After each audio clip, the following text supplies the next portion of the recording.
everybody. This is Skeet. Moshin, Mikey over here. Rock and Roll Roundtable.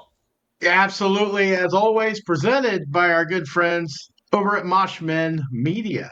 This week, 100th episode with special guest Kaylee. Yay! 100 Yeah. episodes. Amazing. Kaylee is from, let me get this up here real quick. What's Over with Kaylee? Yes. I do movie reviews over there, which is awesome. And I have a huge passion for music, which is why I'm so excited to be here talking with you guys today. That's awesome. So glad you could join us today. Yeah. So, let's get her going. Kaylee, what is your favorite band of any genre, any era? What? I mean, we deal with a lot of hard rock, heavy metal, stuff like that. What's your band? What's your go-to band? It's a silly one. My favorite band, and it's probably been my favorite band forever, is Macabre. I love Macabre more than anything in the world. I don't know why. They're silly, they're goofy, they're talented, it's simple, it's fun. It's like fun music. I like good, fun death metal, and that's exactly what Macabre is. That's something you don't hear very often. Fun death nobody. metal. Yeah, nobody. Nobody thinks that ever. But yeah, I think that they're just so talented, and every time that I've seen them live has been outstanding, and they just consistently impress me with their music. Well, hell yeah.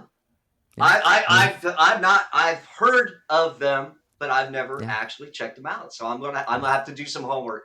This is a lot of my curse is I do a lot of homework because Mikey hooks me up with all these bands, and I'm like, what?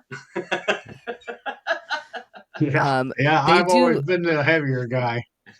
They do like it's like murder death metal. So like they have an entire album about Jeffrey Dahmer, and they do songs like Scrub-a-Dub-Dub, but in death metal form and about Jeffrey Dahmer. It's fun and silly kind of music.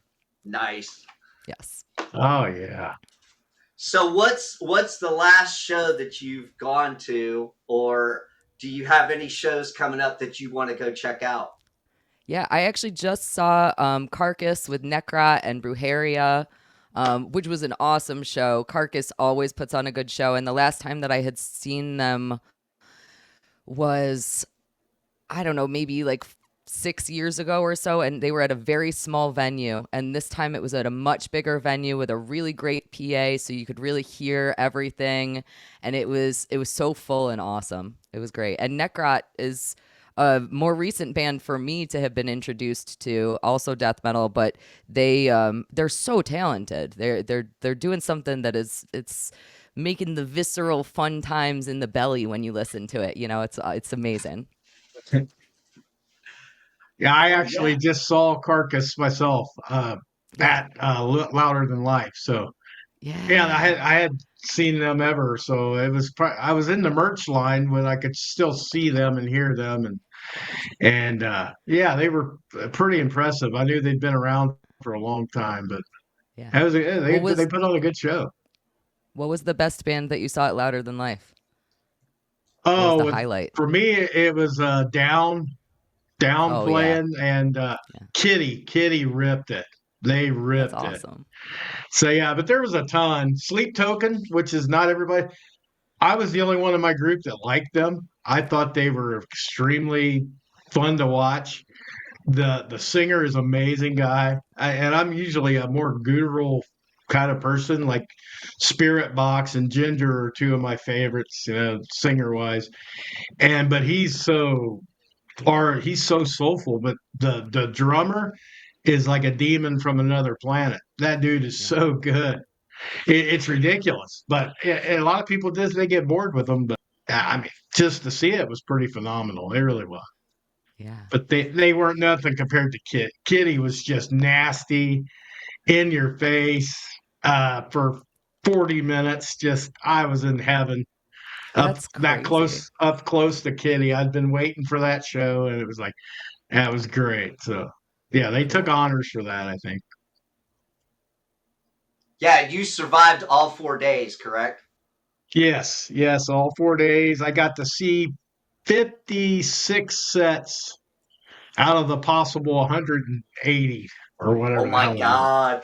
Yeah, you had to pick and choose. You really had to pick and choose who you wanted to see because it was a lot going on at one time, and I had to see some of my favorites. Of course, my wife had some that she was dying to see. I wanted to please her too, and they were good. Breaking Benjamin, Evanescence, the old school. Man, Evanescence, I slept on her. That is one phenomenal singer there. And I knew she was good, but seeing it live, and they brought the guy out from 12 Stones to do the whole Bring Me to Life. He was on stage singing it with her like he originally did. It was pretty cool. But yeah, there was a lot going on, man. I was tired on the way home. I believe it. I wore out. And it was hotter than hell down there. I mean, it was 90 degrees every day, just punishing. But yeah, it's what you Brutal. do for love of music. Yeah, Yeah, it was it's all right. true. So what's the biggest festival that you gone to a festival, Kaylee? Yeah, I went to Wacken way back in the Oh, day.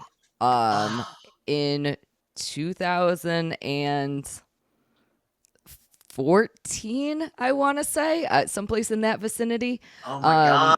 Um, which I'm not a big festival person. So, Mikey, what you just said, it's hot, it's sweaty, there's a million people around, and in the European festivals, every single dude is just whipping their dick out in the middle of everything and pissing everywhere. So you're standing in piss.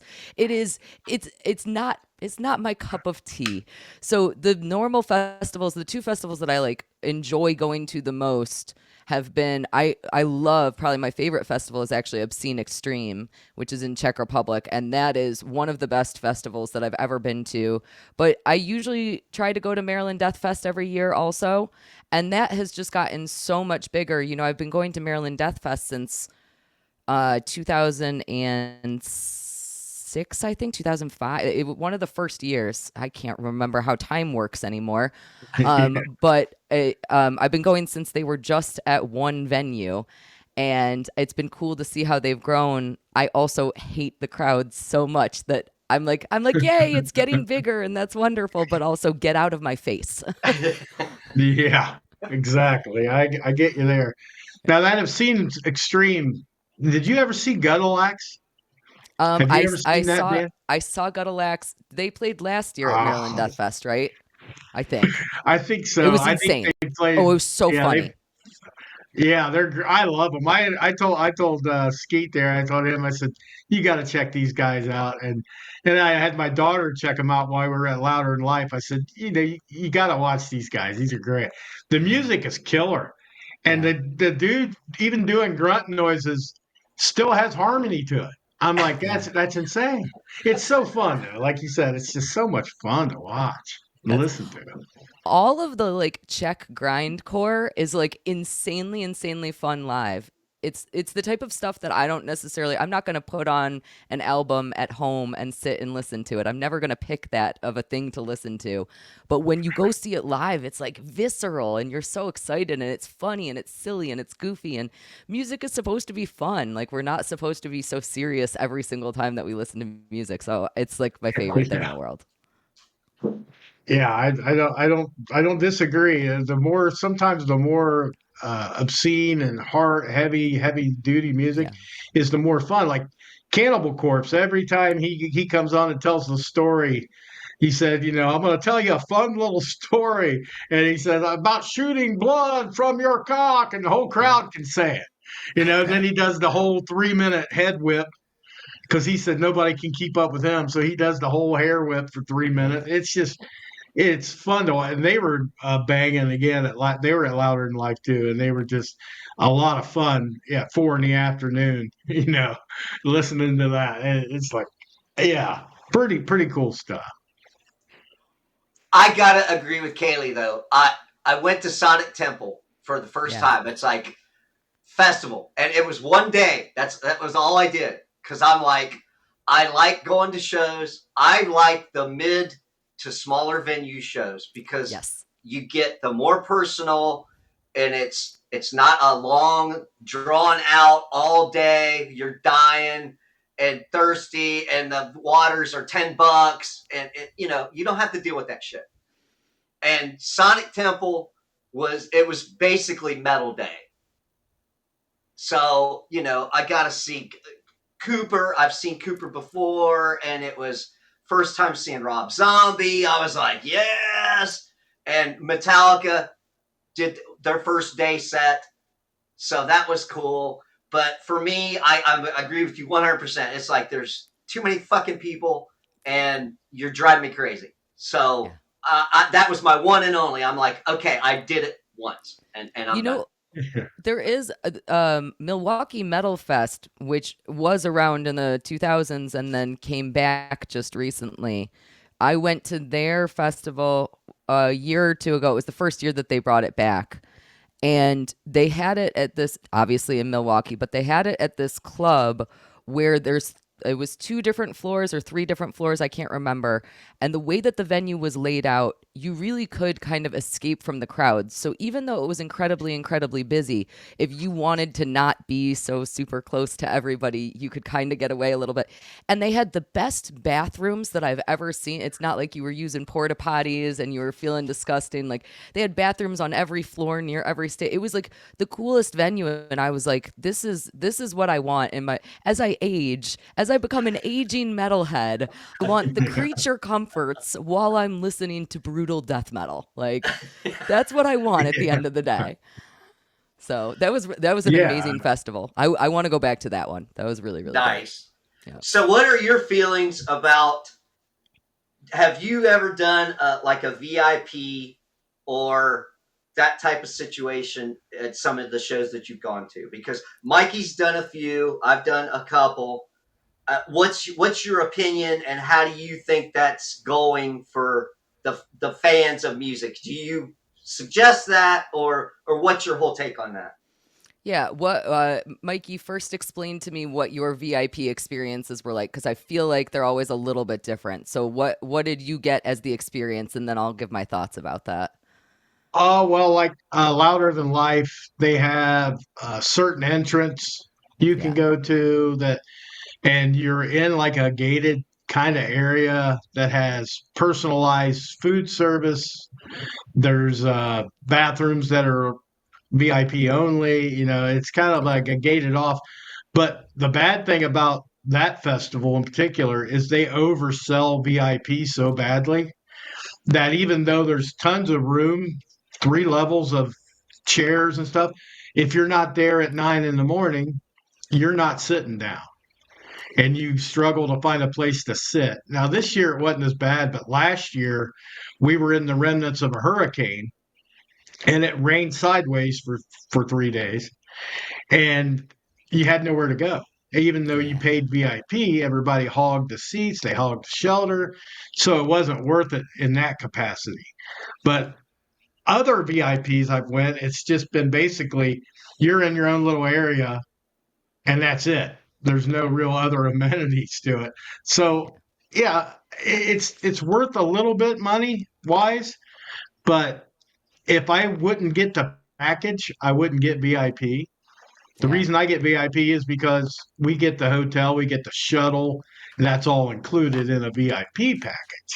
Yeah. So yeah, it's nice not having to deal with the crowd driving there or out of there. You just have a hotel, the shuttle picks you up, takes you. That's the nicest part. Yeah. It's not cheap, but it's better than waiting 3 hours to get out every night For you, over it's and worth over it. and over again. Yeah, yeah. The problem that I've had with VIP in the past in different places where I've done it has been that the VIP area tends to be kind of off to the side. And I find Yes. that at a lot of festivals, they're putting the VIP section very far away from where the sound booth is. And because of that, you're getting really bad sound quality in the VIP area. So for me, and Mikey, you actually hit on exactly this is how I think that VIP should be run. I think that for VIP passes, you should be paying to use a really nice bathroom. That's what I want in my VIP package. I don't want to have to wait. I would pay so much money to get a private bathroom at these festivals. Like I would pay an ungodly amount of money for that. And that's how the festival makes their money, because when I do go into those VIP sections, I've had similar experiences to you where it's been a little oversold, but mostly I feel like I can't get in touch with the bands. Like I don't feel as connected to the music because the sound quality doesn't feel as good over there to me. And also because I'm not, up there in the middle of it. Even though I hate the crowds, it's nice to be up there in the middle of it. So it's not something that I usually try to do because it hasn't paid off for me. But if festivals started saying, or anything started saying, we're going to sell 100 VIP passes and the only thing that you get is access to this one bathroom that is really nice, I would absolutely buy that. I would buy that every single time. It's funny you mention that, because at this year anyway, it wasn't like this last year, but at Louder Than Life, the VIP was set up a little different, but it was still off to the side, like you were saying, which Yeah. drove me nuts. But for the main stages, when you had the 5 other stages you could go to, I mean, it wasn't like VIP treatment, but right in the middle of all those other stages was this beautiful bathroom that was for VIP only. And I Yeah. went in there, no lines, clean as a whistle, Yep. just very nice. That was one That makes perk it I worth did it. enjoy. Yeah, it definitely made it worth it for being out in the general population. Now, when you're back in VIP, they were still decent bathrooms, but they were like the mobile trailers where I you'd don't mind have those. now. Those are fine. They're Yeah, fine. now like my wife and daughter said they had all the amenities in theirs. The men didn't, but the women's restroom was well equipped. She said they were happy. It's so clean. They went into GA one time, and my daughter said, "Never the fuck again." Am I going? She goes, "It's day one, and that's a disaster." I was Yes. like, "Oh, that's why we got VIP, dear. You don't go to if you hold it till you get back. It's just what Yep. you got to do." So yeah, I agree with you on the bathrooms. It's nice not to have to go into a smelly, disgusting place that it's dark and pitch dark and you can't see in the middle of the night. Yeah, it's worth the money right there. So the worst bathroom experience ever was Hare Arena in Dayton at my first concert way back in 1985. Okay. Was Ronnie James Dio. And I was like 16, 17 years old. I had never been to a concert ever. And I go into the men's room and they were pissing in the sinks. Yeah.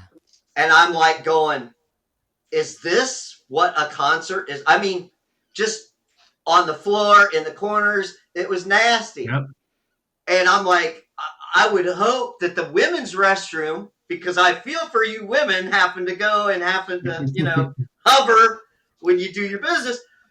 I'm like, I hope it was better over there. And, I'm like, I feel for all you guys. Oh my God. Yeah, it was nasty. So Women that, women don't usually piss in the sinks, but I will tell you this, women's rooms are way more disgusting than men's rooms. oh my Women are God. gross. Women are so gross. Oh my Women are God. so gross.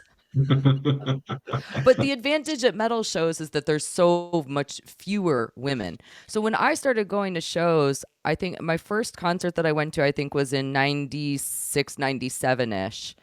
And I was like one of maybe 2 women there, and the other woman was clearly there with her husband because she was getting dragged along for it. Yeah. Now there's more women at these shows, but for the most part, especially back in the, late 90s, early 2000s, women just weren't going to them. So even though women generally are grosser, there are not a lot of women who are messing up the bathroom. So we at least have that advantage. That's awesome. Yeah, good way to look at it. So, on that note, how do you feel that the female representation has been taken from the 90s into the 2000s up to now, the 2025? Do you feel like there's finally getting to be good amount of female representation in rock? Do you think they finally breaking that boys club deal and are finally getting the recognition they should get, or how do you feel? I'm the wrong woman to ask that question to because I am very sexist and I think that metal is a masculine genre and I think that women don't belong in it. And that's a horrible, horrible thing to say. But I will say there are some female musicians who are brutal and amazing and so talented. And when a female musician can truly impress me, that like I'm gobstopped because it's so exciting to me. And it is as when I started going to shows, I was like 10 years old at my first show. I started out not only as a woman but as a little kid going to see Cannibal Corpse and Deicide and Guar and all of these shows, and people would come up to me and they would be like, the Backstreet Boys are playing down the street, like you don't belong here. And that doesn't happen anymore. I actually get respect. I haven't gotten the question. I used to get the question, name 4 songs from that band. Name, what's your favorite band? Why do you like that band? Name the musicians in that band. I used to get that every single time that I would go to shows, and I don't get that anymore. And I think that a big part of that is because it has become a much more female-fronted genre of music, and women are becoming more respected in it. So there's definitely a huge change in the last 30 years from how women do get respected. I'm not necessarily respecting them, but I think other people do. I think other people do. And I'm thankful for it because yeah. it's good for me. It's made my life a lot easier. I'm no longer getting asked which band member I'm fucking when I go to a show. I just get to go to a show and enjoy myself, Well, Yeah, that's important, Yeah. because you've got to keep the fans engaged. And yeah, back in the day, the guys would give you shit. I Yeah. understand. You've seen pictures of Taylor Swift or the Kardashians wearing a fucking Iron Maiden shirt or some Yeah. shit, and you're like, yeah, okay. Shut But up. Yeah. yeah, so I understand that, and I just think, hey, music brings us together, keeps us together, and you know, I hate to sound wishy washy with the inclusive stuff, but it is important to keep this fucking music alive. It really Yes. is. You've got to put the You know, politics out. You've got to put all that shit out. Just entertain us. I don't want to hear your fucking opinion on world stages. Bring everybody together like it's supposed to. yeah. That reminded me of so I don't know if you are you familiar with the band Nunslaughter?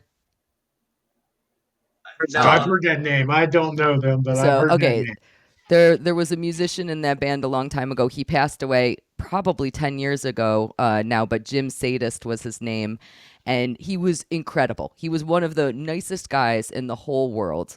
And he loved music so much. I mean, you've never met somebody who loves music like how he loved music.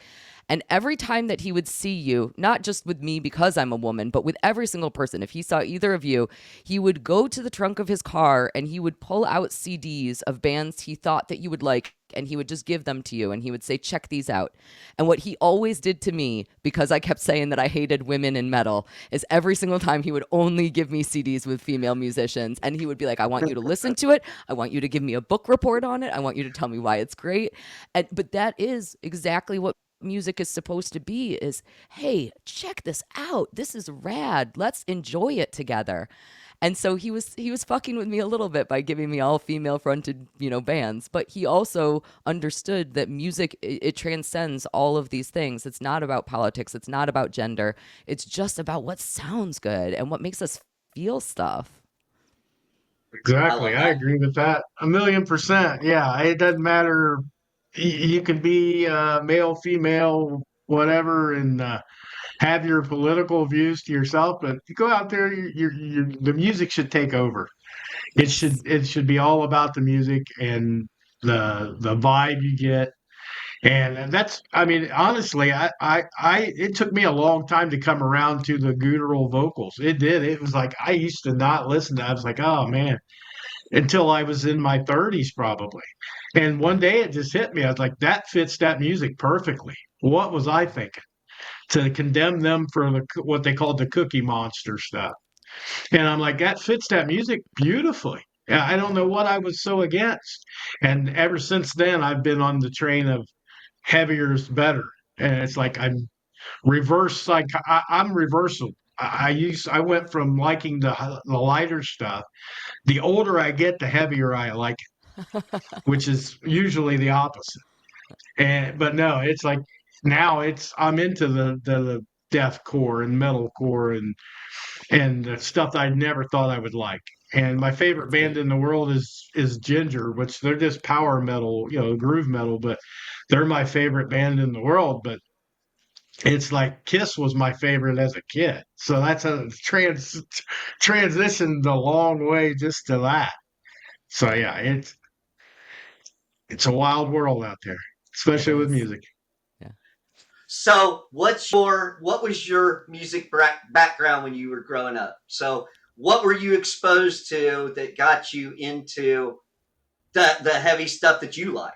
I mean, Yeah. what was that like The growing the up? sh- the short answer is I owe Kiss for everything, but the longer answer to that is I when I was a kid, my parents were Deadheads. My parents liked the Grateful Dead, so that was the only music I had ever been exposed to. I listened to the radio a little bit, but I never liked pop music, and that was all that was on the radio stations where I live. And so I was kind of it wasn't for me. So I listened to the Grateful Dead, and one day my parents were going grocery shopping, and I didn't want to go with them, and so I went into this record store, and there was a Kiss cardboard cutout, and I had never seen anything that, my parents were listening to the Grateful Dead and jamming out like a bunch of hippies. And I was like, what is this band? This looks so cool. And so I went up to the guy who was working there, and he had a long hair and he was a metalhead. And I go, what's that band? I want to listen to them. And he goes, you don't want to listen to Kiss. You want to listen to Cannibal Corpse. You want to listen to Morbid Angel.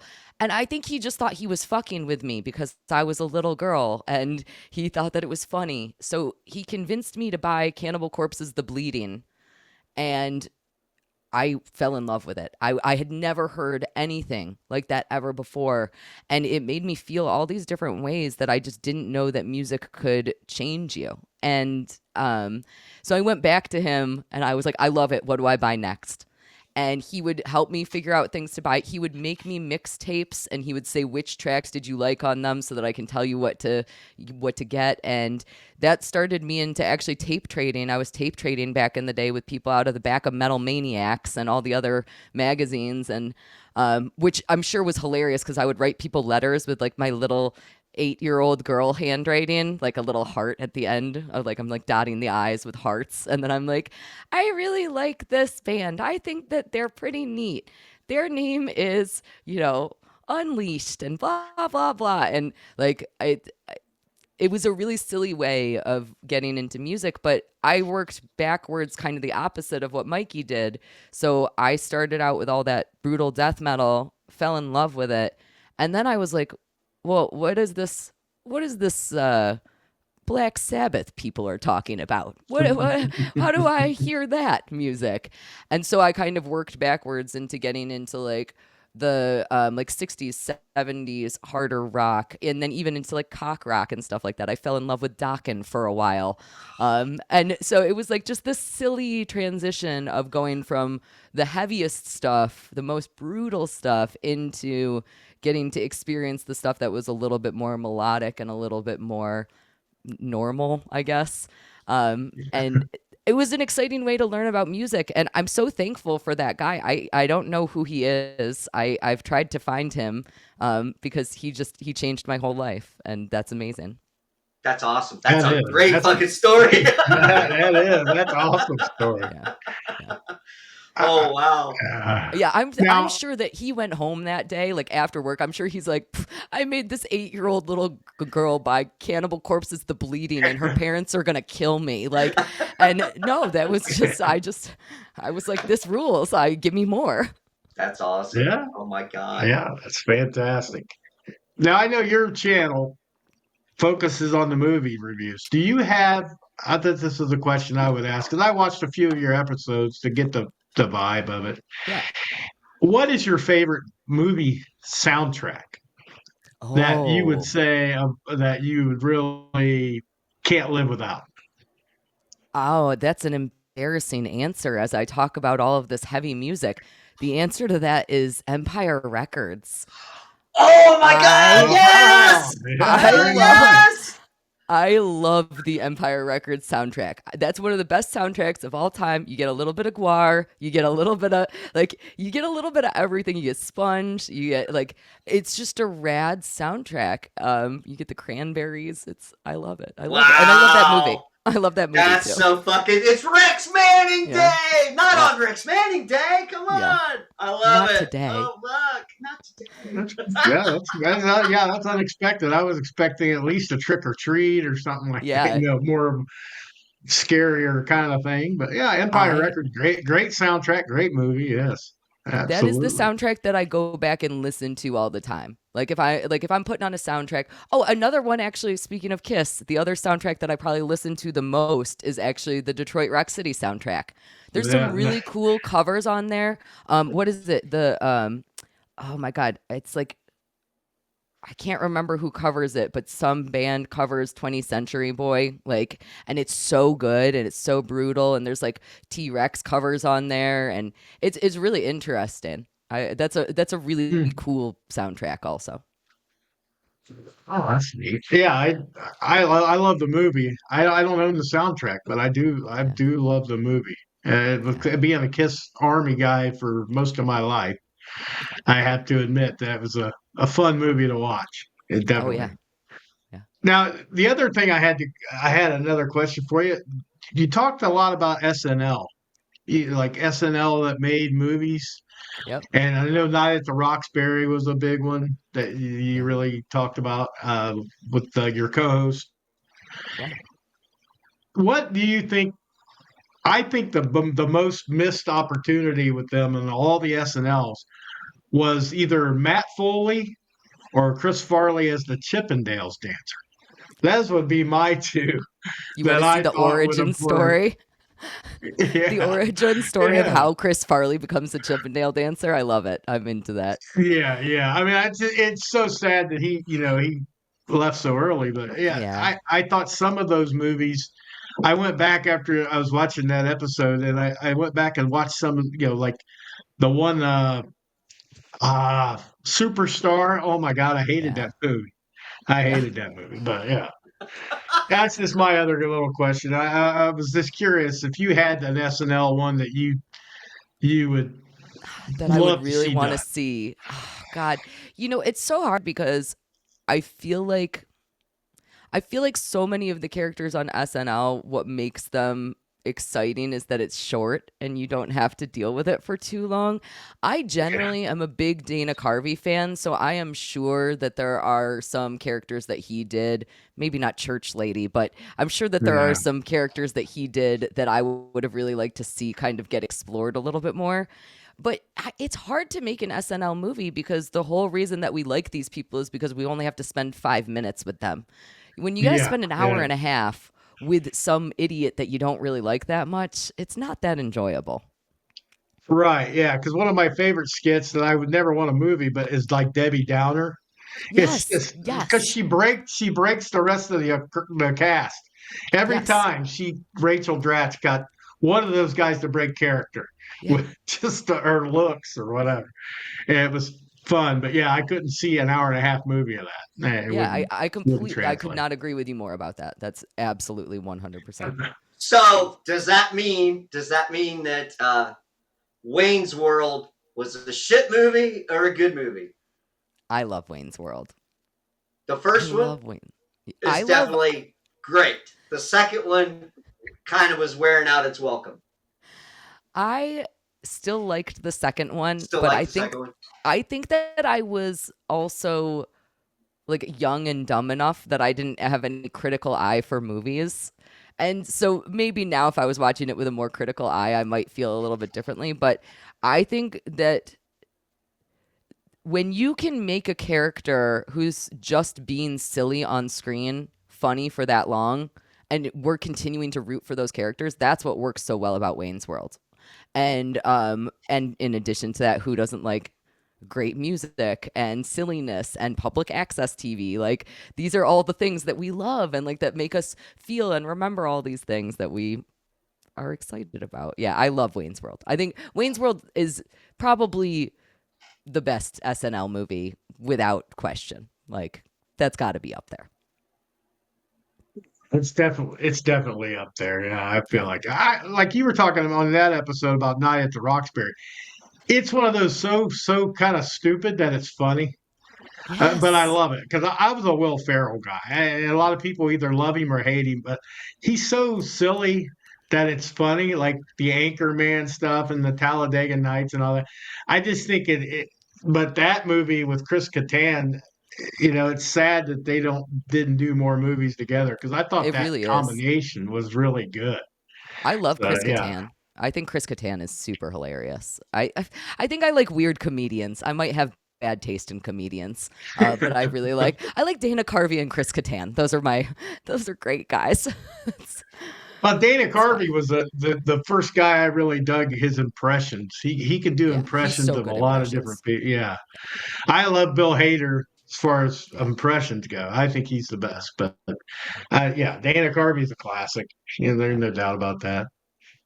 Well, I mean, the best part about Wayne's World is it kind of was a precursor to YouTube and Rumble and places like that where you got two guys doing something in a basement, and now here we are. yeah, And I mean, Yeah, the only other great thing about Wayne's World was it really brought back Bohemian Rhapsody. it I really mean, it did. went that ape did it. shit. That fucking it brought that song back. It hit the charts again after that movie. So it Mhm. really was a very impactful movie for the time. And who knew what it was going to start? I mean, Yeah, that's such a something to good think point. about. Yeah, I yeah. I do Okay. I miss public access TV though. I like there YouTube and Rumble and all of these streaming platforms are wonderful. I almost feel like people are too talented sometimes. I'm like, no, I want it to be like a total train wreck. Like I just want like some weird little old lady knitting in front of the camera and like counting her stitches like that. I want to just watch. And I'm sure that exists on the internet somewhere. Please don't send it Tick to me. Um, but TikTok. You yeah, can find it on I TikTok. yeah, I think there was something special about that time period when people were doing the public access TV, and I think we still have that a little bit, at least with radio shows. I don't know if you guys have any like local radio stations. But we still have a couple of local radio stations here in Rochester, New York, and they still play indie music. They still play metal. They have, a metal power hour. They do all these different things, and that is also, it feels like it's just somebody who loves what they're doing so much. Like there's some guy who's like, I'm still gonna go to a radio station and play music so that you guys can enjoy it, even though this could entirely be automated. Yeah, yeah. I mean, I wish there was more of that. And the Yeah, I do too. automation stuff Yeah, just is ridiculous. The repetition, and it's all owned by iHeartRadio or whatever, and they play the same songs over and over and over again. yeah, Yeah, I'm not a fan of normal radio anymore for that yeah, reason. So, Well, in this day and age, it's so much easier to just call up your playlist and you know, our radio station, we very small area, and at one time they did do local bands. I mean, and we did get featured on there a couple yeah, times. So that was we were fine. the first band and the last band to be featured. So that was kind of cool for us. But they got a new owner and they changed their format, and it's hits, and it's like yeah, I liked it a little bit better when it was kind of guerrilla radio and just playing everything. So what do? It only hits Yeah, so big a market because it's just a local station, and it's sad. It really is. yeah. And it's more yeah, challenging. The internet's been really great. I remember back in the day when I was still trying to figure out new bands to listen to after this wonderful employee stopped working at that record store. I was figuring out new bands to listen to. And I remember that there were just these HTML websites that would just list bands alphabetically. And it's not like it was clickable links that you could then go and learn about the band. It was just you only saw the name of the band and you were like, do I think I would like that band or do I not think I would like that band? But now that I have Spotify on my phone, I'm never clicking around and trying to find new stuff. I'm just listening to the same stuff that I know that I like. And I think that as we've moved away from radio, that's been one of the really negative things about it, is that I don't frequently get to hear a lot of new things. And maybe that's because I'm lazy, but make it easier for me, I guess. I don't know. That was a nice thing about radio, is you would hear music and you would be like, oh man, that's cool. Yeah, absolutely. The last few bands that I found, the new bands, have been on YouTube Reels or TikToks. Yeah. Just randomly on my For You page, I'm like, whoa, what is that? And Yeah. I start following them, and now they're gaining momentum. And it's like that sucks to have to find bands that way, but I'm at least glad that they're still an outlet, because I love to get new stuff continuously. I got like ADHD with music. I like to bounce around the real heavy to yacht rock, anything in between. I want to listen to it all. And I can only stay on one genre, one band for a limited time, and I got to move. And if you run out of bands, you're like, I'm tired of listening to Christopher Cross, man. And it's like, give Yeah. me something new with the yacht rock. Or I just found a new death metal band at Louder Than Life that I was like blown away by, called Fusilli. I don't know if you know who they are. I They're don't think from I do. Brazil, I believe. And Okay, I cool. thought when they were playing, they were like the first set of the day. And I walked in and we're by an airport in Louisville, Kentucky, and I heard this noise coming, this wall of noise. I told my wife, I said, man, the planes are that close. She goes, dear, I don't think that's a plane. I turned around, it was this guy growling, and the music was just thumping towards you. And I'm That's like, awesome. that is intense. I thought it was a fucking airplane. That's how heavy they were. And I'm like, I got to know more about these guys. So that's where I start digging into them this week. I'm like, wow, they're brutal. They're super heavy, man. I was like, that is cool. You just happen to find a band right off the bat. Yeah. You walk in the door to see 179 other bands, and you find a cool one right off the bat. It's beautiful. So, I love that. All right.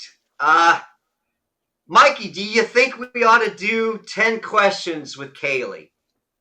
Do you want to do or do you yeah, like kind of how we're going with just shooting off the hip today? no, I think either one, but I mean, shooting off the hips, fine. If you got something on there you think will be that she would be interested in answering there on your little list, because a lot of those don't match up for non-musicians. We wrote that 10 list of it for the musical guests we had. So I I think we ought to throw it out because okay, I good. like to see where her questions and her answers to these questions go. So I'm going Yeah, to go let's do down the it. list, and Okay. we usually keep this list and ask every guest to get that different take. So I'm going Okay. to start out, and I think I've already asked you this. Number one, favorite band now. Macabre still. Okay. Absolutely. 100%. Favorite band of all time. Oh no, it's probably still Macabre. Um, Okay. Okay. Let's go. Favorite song of all time. oh, that's a weird one. Um, I think that the answer to that is ABBA's SOS. Wow, nice. That song Awesome. that song is brutal and heavy and interesting and I love it. I love that song. Good Let's old go Advent. Can't go wrong. number 4. Favorite concert. What was your My favorite favorite concert? concert. Oh my God. It's got to be one of the times that I went to Obscene Extreme. That every single moment of I want to pick a band. Hang on. Let me Okay. I can do it. I can do it. You're I right. can You're get right. there. So the first thing that's coming to my mind is seeing Cephalic Carnage at Maryland Death Fest a couple of years ago. But I think actually I know what it is. It was Iron Maiden and Dio on the tour when Iron Maiden had just released, what is it, The Wicker Man? That's not the name of the album. That's one of the songs on the album. Whatever. And Brave it was New at World. Brave New World. It was at Jones Beach Amphitheater, which is right on the waterfront on Long Island, and it was beautiful. And it was the first and only time that I got to see Dio, and it was incredible.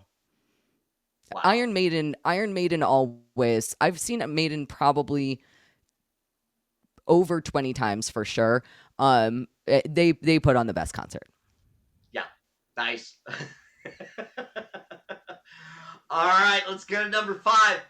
Least favorite artist. Oh my God, there's so many. There's so very many. It's Jay Giles Band. I hate Jay Giles Band with a Oh my passion. God. I'm Really? so sorry. I hate it. I hate it. I hate it. I hate it. It's cheesy and stupid, and all of their music videos are very homoerotic, and I cannot get into it. I cannot get into it. That's the only music that, like, if it's playing, like if I go to a bar and I sit down and Jay Giles Band is playing, I'm like, I gotta leave for a couple of minutes here, guys. Like Wow. I'll be back in a moment. Yeah. Wow. I really That's hate that's some Wow. hatred. That's hatred there. I like it. Any reason why? And that's not part of the questions, but I'm just curious now. It's like, Jay Giles? You really hate Jay Giles? I think, what I think it is every time that you went to a wedding, you would have to listen to every single stupid Jay Giles Band song, and everybody would get all excited about it and be like, "Yay, this is great! Freeze frame, it's so much fun!" And I was like, "I hate all of you." So perhaps it's a little hatred towards love, I guess, is why I hate Jay Giles Band. I don't know. I'm trying to emotionally process that myself right now. That's funny. Oh my God. That's interesting though. Oh my God. Mhm. Most influential album. Most influential album. Cannibal Corpse, The Bleeding, of course. Yeah, it's Cannibal Corpse, The Bleeding is high up there. I would also say maybe also a little bit weird, but I think that Metallica's And Justice for All was really influential to me. I think that really changed a lot of things. It's not my favorite album of theirs, but it is the album that I remember being like, whoa, what in the heck is this? And like, and really feeling it. I must have heard it at the right time in my youth where it stuck around with me quite a bit. Nice. Nice. Let's go to number 7. What's your favorite genre? I love specifically brutal death metal. So moreover than just regular old death metal, I love the brutal death metal. I want a 45-second song, and I want it to just be an audio assault on my ears. I want to hurt from listening to it. I want to not be able to hear anything. Somebody said to me once, actually, Barrett, who runs Severed Records, said to me once, he said, that one of the reasons he loves brutal death metal is because every single song sounds the same, which means that your favorite band releases 1,000 albums a year. Every single time that I'm listening to a brutal death metal band, I'm like, yes, this rules. I love how this sounds. It's just a sound that I like. And so within that genre, it's really neat that you just get to hear that sound again and again and again. Nice. All right. Number 8. Most embarrassing blunder that you've on anything. What's the worst blunder you've ever pulled? Preferably, say on a stream, or if you were performing anything in public. What's the one that made you go, "Oh my God, I can't believe I did that"? I actually go dance in a surf rock band, which is a little weird also for my genre tastes. But I recently have been training new go-go dancers to come and join the band. So we do like choreographed numbers. And we just had a show, and I am known as the responsible one. I'm like the mama of the go-go dancers. I make sure everybody is where they need to be. I'm like, everybody has to do this. Make sure you're doing this. I'm very type A in that way. And we were performing, and I missed going on stage for a song. And so there were two other go-go dancers on the stage just standing there waiting for me. And I was like in the back room getting a shot or something. And I just completely and then when I finally got up, when I realized what was happening, I was like, oh my God. And the whole band was staring down at me, like shaking their heads, being like, oh my God, you missed a song. You didn't come on stage when you were supposed to be on stage. So embarrassing. That's awesome. The girls did a great job, I will say. I was so proud of the new go-go dancer. Neither of them knew the choreography for that song very well, and they killed it, and they did such a good job. And so I got to be a very proud mama from the side of the stage going, yay, good job. You guys are great. Go! You Yeah. go! Yeah. I was their biggest cheerleader because I fucked up so royally. I will never live that down. The band will continue to make fun of me for that forever. Yeah, there's one of those points where you go, oh, great, okay, let's get it over with. Yep. All right, number 9. Hardest celebrity death for you? River Phoenix. Wow, okay. I love River Phoenix.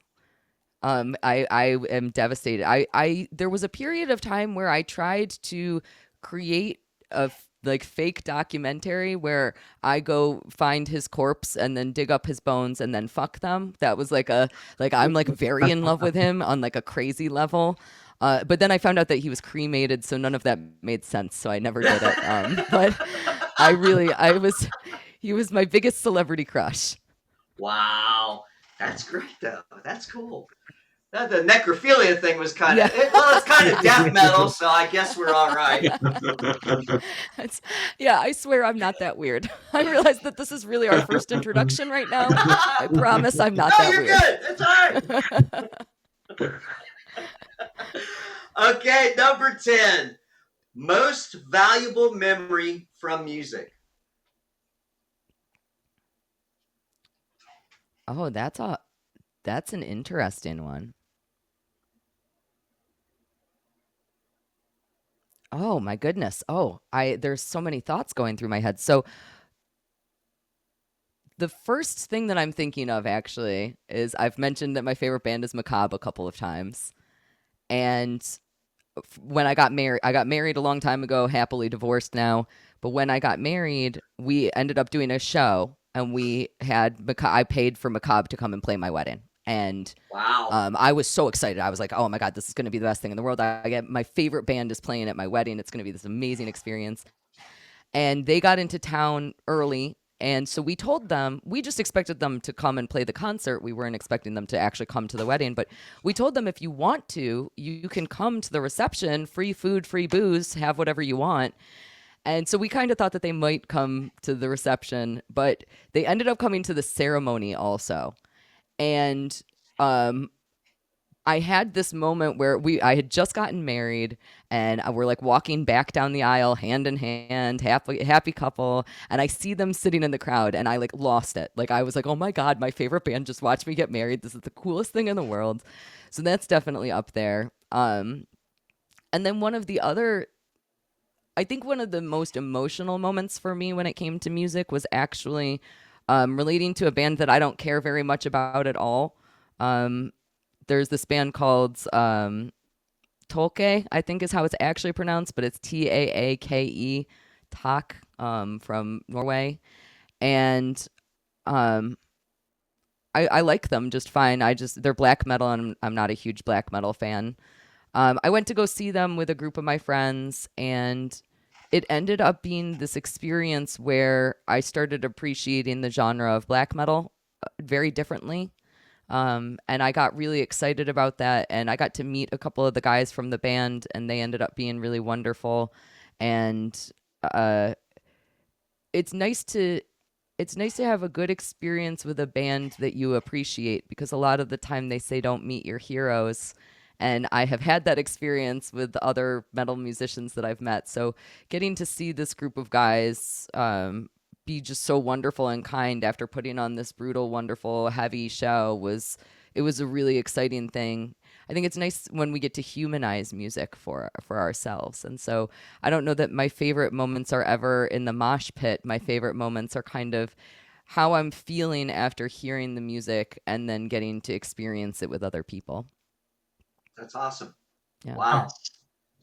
Yeah, I that love wedding that. story though, man. Boy, I'd love to do that. Would be super cool, I man. have to tell you also, I'll give you another story about my wedding. So again, I love this band more than anything. They go to the ceremony, they come to the reception, and I'm wearing a big white wedding dress because I'm getting married. And when you're wearing a big white poofy dress at one of these things, every single person in the room is trying to talk to you. So I'm trying to go to the bathroom and I keep getting interrupted. Everybody is stopping me to talk to me and I have to pee so bad. I'm like, I'm going to piss my pants. I need to get into the bathroom immediately. And when you're wearing one of these big, huge white poofy dresses, you can't just pee. You have to have people helping you lift up the dress so that you have the ability to go to the bathroom.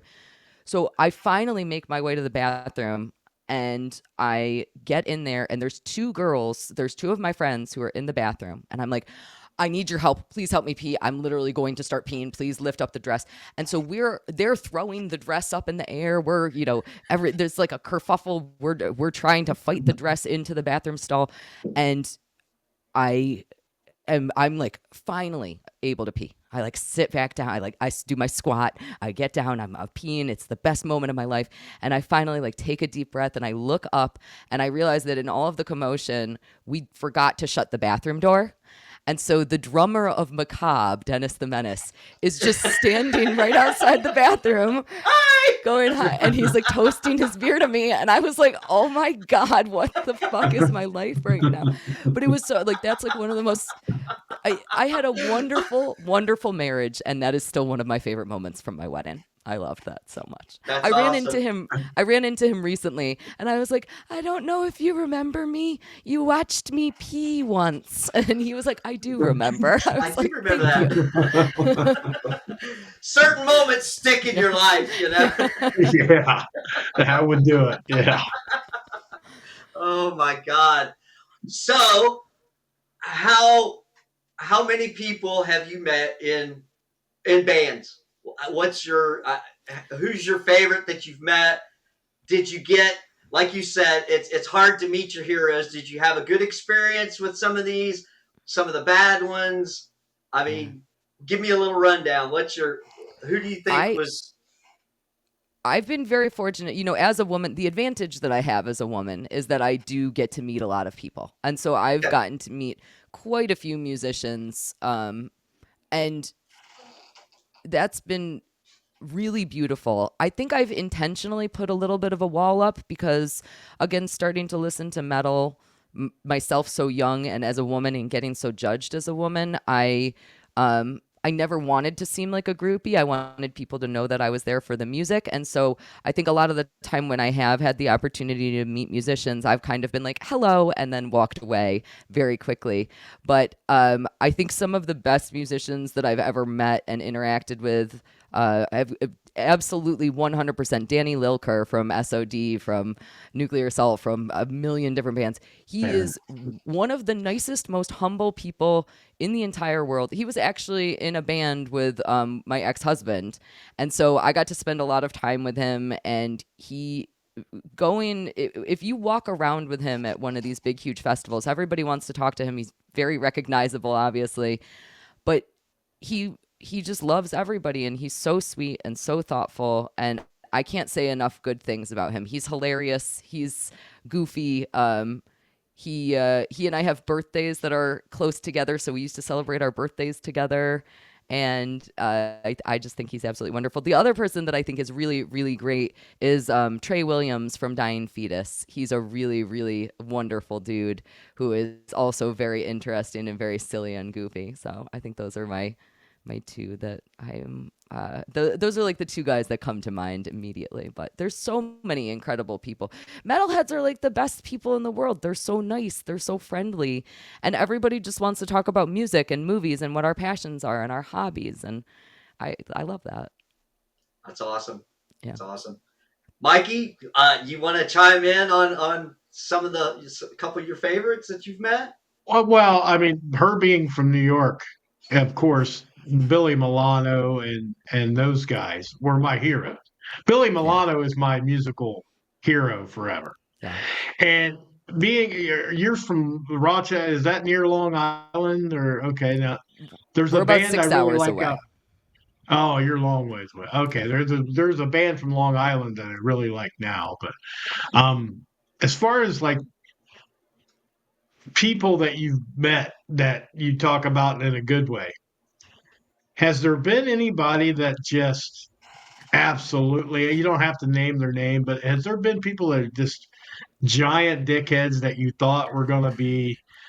Because I recently had my bubble Yup. burst about Scott the Knot from an Yeah. interview Billy Milano did, and I'm like, man, that's so depressing because I really wanted to like hang out with Scotty and do. But after Billy said what he said, I'm like, no, I'm a Billy guy, and I Yeah. got to be with Billy. But so without having, you don't want to name names, you don't have to. But is there anybody you really were I'll name disappointed in names. meeting? I'll name names. Okay, yeah, go ahead. I I, love it. I, okay. So it's a smaller known. So we're gonna shift into the doom metal area. So there's this band called Warning, and they released this absolutely stunningly beautiful doom metal album. I'm not a huge fan of doom metal. I like some of the classic stuff, like Angel Witch sort of stuff, but overall, doom is just not my genre. This album came out and people who love Doom lost their shit over it. This was the album that people were talking about, at least in my circles. They were talking about and they were saying, I didn't kill myself because of this album. I was gonna kill myself, and then I listened to this album, and it is the most beautiful thing that I have ever heard in my life, and I fell in love with it. This album saved me. And I had that experience with this album too. It's so stunningly beautiful. It's slow, not a lot happens, but there is something about it. There's so much heart in it. You can feel every single ounce of pain and pleasure that is existing within this album. And now, of course, the main guy who created this, his name is escaping me. I've erased it from my memory because he ended up being such a douche. So I still listen to this album all the time. I love it. It's absolutely beautiful. But it he I went to go see his other band. So he decided not to tour with Warning. He has since toured with Warning, but at this time, shortly after Warning came out, he had said, I'm never touring with that album. It's too personal. I can't do it.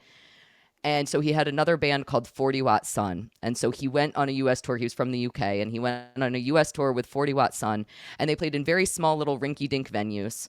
And I and tons of my friends and tons of other people that obviously I don't know all went out to go see him. And so we drove it was in Philadelphia, so it's about a 5.5, 6 hour drive from here.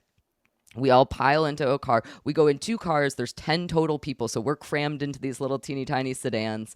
We all go out to see the show, and all of us are like, I can't wait to meet this guy. He's so wonderful, and he's changed all of our lives, and we know that everybody else who's going to be at the show is going to be so excited to meet him. And when we got there, I was with my ex-husband at the time, and it was very clear that my ex-husband and I were together. We were like, putting our arms around each other and stuff. And this guy hits on me in not the most polite of ways. And I was like a little bit off put by that, but whatever. I mean, it happens. You got to shoot your shot. It happens sometimes. I'm used to it. Okay. What was really off-putting is that people were going up to him and they were saying, you changed my life. Thank you so much for saving me. And they were saying this. These are big, burly metalhead dudes who have tears in their eyes when they're telling this guy, you changed my life. And he must have had a stick up his ass about it, because every time that somebody would say that to him, he would go, oh, I don't care about Warning. We're here for 40 Watt Sun. Fuck you. Don't talk about Warning. When he got up on stage to play 40 Watt Sun songs, he said into the microphone, if anybody yells Warning, I stop playing. And it was so heartbreaking to see all of these people going and saying to this guy, how many musicians actually get to change a life? Music changes lives all the time. It is so rare. The reason that we all love Ozzy so much is because he changed our lives. The reason that we all loved Dio so much is because he changed our life. We have these things that change our life. That's why we like Metallica. That's why we like Slayer. That is the important thing about music, is that at some point it's changing your life. But there's so few bands that actually do that. And here this guy is. He is so charmed that everybody is so in love with him, and everybody's saying to him, you saved me. You changed me. I'm here because of you. And he can't appreciate that? Fuck you, dude. That is so shitty. And I could understand if he had just been hearing that all the time and he was trying to promote this other band that he was in. I can understand being a little salty about that. But these are people who are telling you that you're important, and you should say thank you at least. You don't have to engage in the conversation, but just say thank you and move on instead of being a dick about it. I was so disappointed. Yeah, Wow. that would drive me nuts. I would give anything for somebody to come up to me and say, hey, this song you wrote, Mikey, changed my life. Yeah. I wouldn't care what band I was in at the Yeah. time. I'd be Yeah. like, well, thank you for that. That's one of my, that'd be the highest honor I could get. I will Save somebody's say life by a song I wrote. I will say, I think that his attitude about it has changed. I think that he was going through this period of like, people were giving him so many accolades for this one thing that he did, and he was kind of trying to move forward. So again, I think he had to stick up his ass about it at that time.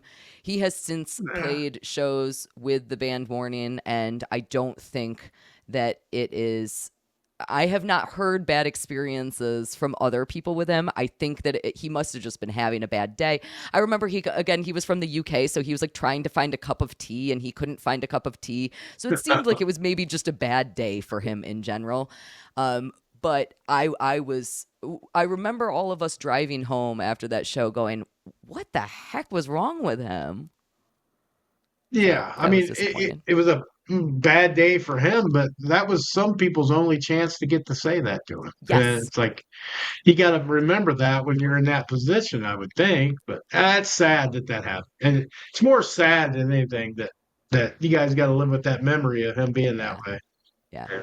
I've like I said, I've forgiven him. I still listen to that album all the time. It's amazing. Oh yeah, It's an Well, amazing album. sometimes you have to enjoy the Separate. art, and you don't have to fucking care for the artist. Yes. And that's a lot of that lately has been. It's like, I appreciate this, but what you said, you're kind of an asshole, so fuck you. Yeah.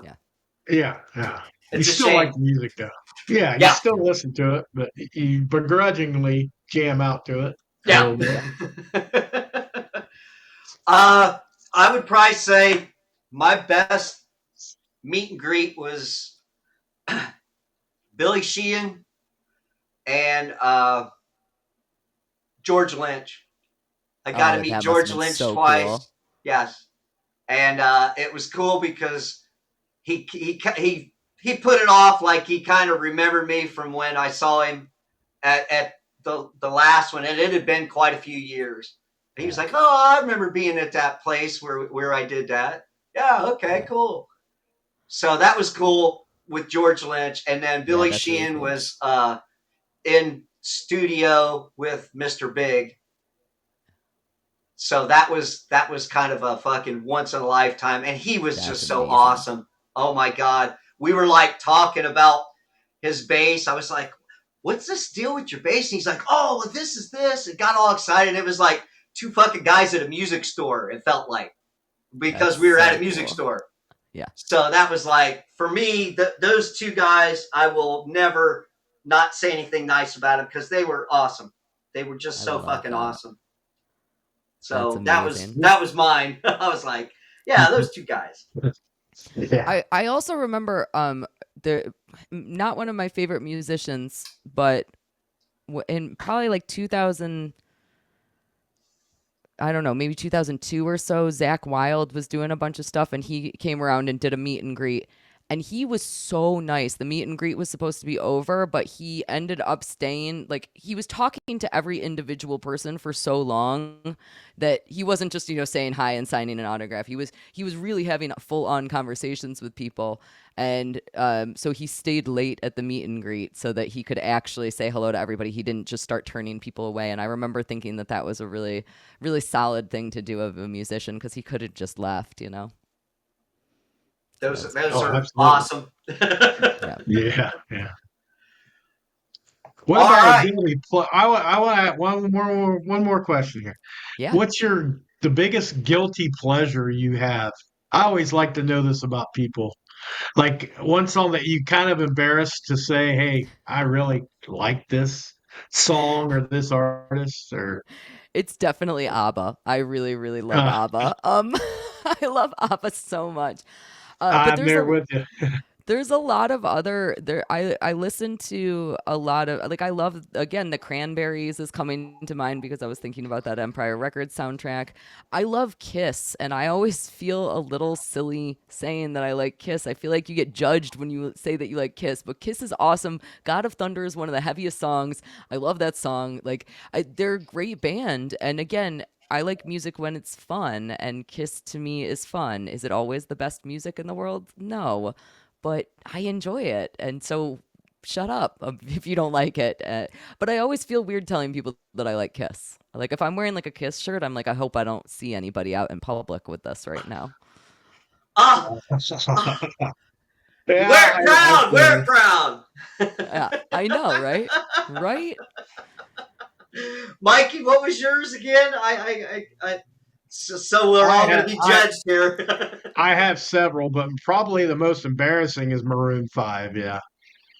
Oh, I love Maroon 5, just dance ability. I dance, sing around like Adam Levine, try to do the high parts. And I'm like, just having a good old time. But it's very rare that I listen to Maroon 5, but every once in a while. And a lot of yeah. people give me flack about the Blue Album, too. They really do. A lot of people say Weezer. I was like, the Blue Album is the happiest album you'll ever hear in your life. You cannot be in a bad mood listening to the Blue Album. It's impossible. Oh, So yeah, wait. those are my two. I know another one that's really embarrassing. From This is actually my embarrassing. ABBA's like a little bit cool, at least. I like the band Yeah, they are. Mo. I like the Who? jam band Mo. MOE. Period. They're Never like, heard of them. they're very much a jam band, and they're very, so again, it's my roots of the Grateful Dead. But I really like their music a lot, and it's like a little bit like country jam band-ish, but they do a little bit of that's a really embarrassing one. I can't believe that I admitted that, actually. Well, we all got one. Yeah, Yeah. there's always one deep. You just want to if you want to make it public or not. Skeeter's Yeah. got one, but I don't know it yet. What is it? What? I'll find it. I I'll find it. One of these days. oh no, I'll say it. And I'll give you two. How about that? I'll give you That's two. good. Yeah, well, good. The first one was listening to the radio. I was a huge Duran Duran fan.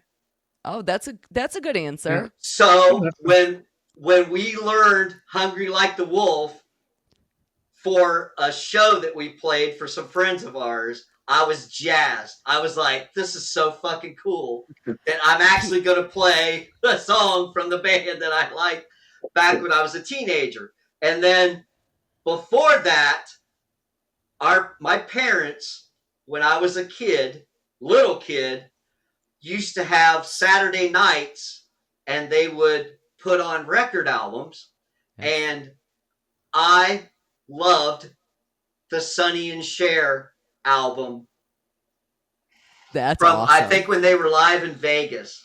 They did an That's bad. album, and I love that. that always brings me back to when my parents were still married when I was a little kid. So that's a good memory. And yeah, that Sonny and Cher. That's so special. I love that. I love I that's like you're right. This is Mikey, this was a great question. It's funny because again, that's what music does for all of us, is it makes us feel the things, and it brings us back to those nostalgia moments, and it's very exciting. I love that. That's great. Yeah, I agree. Yeah. So, guys, do you feel like we've hit a lot of stuff? I mean, I kind of still, Kaylee, I want you to plug your channel. Yeah. Once Over with Kaylee. Yes. Give us a rundown and let everybody out here know where they can catch you. Yes. You can catch me on Once Over with Kaylee. I do weekly movie reviews on Tuesday nights over there. A little bit of every type of movie, so you can see a little bit of everything, no matter what kind of genres you like. In addition to that, I also on that same channel, Once Over with Kaylee, I do some information and reviews of things that are going on within the Dabbleverse, which is a very weird subsection of the internet where we mock bad podcasts, and in particular, Stuttering John Melendez from the Howard Stern Show. So I've been covering. Stuttering John is currently suing my friends Carl from Who Are These Podcasts and Shuli from the Shuli Network.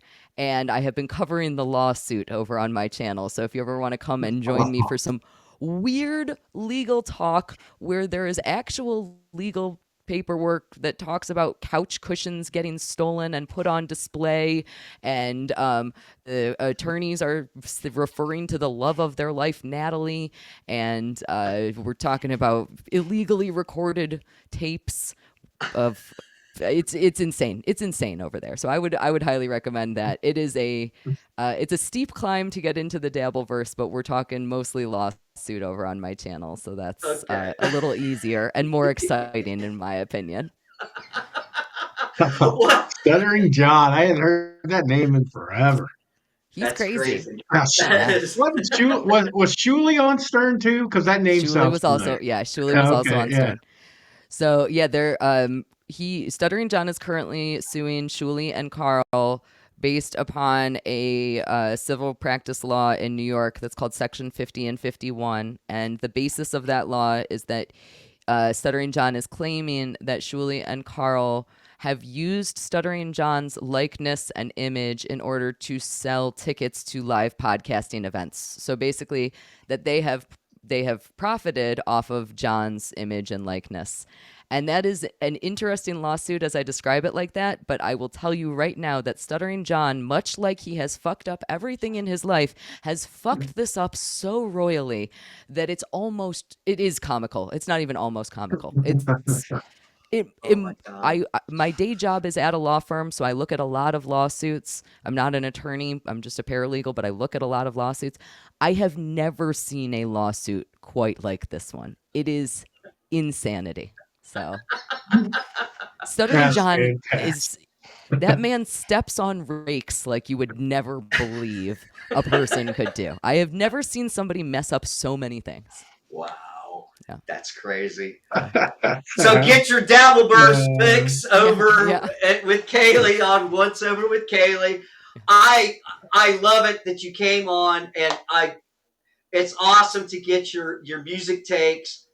Please, if you ever want to come back, please come back and grace us with your presence once again. I had an absolute blast. Thank you so much, Kaylee, for coming on today. Thank you guys so much for having me. This was an honor. You know, I love talking about movies and I love talking about the Dabbleverse, but I hardly ever get to talk about music, and it's one of my favorite things to do. So this was truly my pleasure. Thank you guys so much for having me. Awesome. Thank you so much. Awesome. Yeah, very, very much. Thank you. All right, Mikey, you ready to wrap us up?